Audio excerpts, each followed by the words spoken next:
Guys, good morning. So, for today's video, flex lang natin itong ating inayos na motor. So, bali guys, ang sira dito ay slide ang kick. Then, sira ang starter motor. Yung kanyang cams. Wala itong gulong sa una at saka sa huli. So inayos natin yung kanyang line wirings para magkaroon ng kuryente. Goods pa naman ng kanyang CDI, ignition coil at saka yung kanyang charger. So yan. Tapos tinanggal din natin tong kabila dahil dun sa kadena ng starter ay kalawangin na.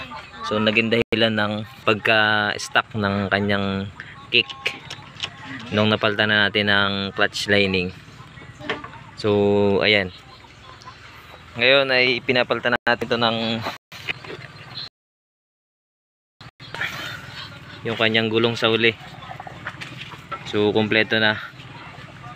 Ayan, so papakita ko sa inyo yung before nito bago ko po siya umpisang ayusin at kutingtingin ano.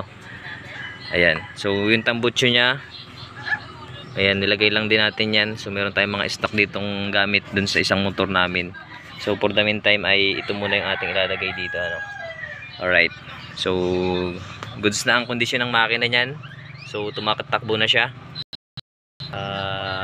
Ayos na rin ang karburador, mayroon na ng timing. So yun, update ko kayo kung ano pa ang magiging kaganapan dito sa motor na ito ano. Papakita ko sa inyo yung itsura nito nung dalhin dito sa akin. So alright.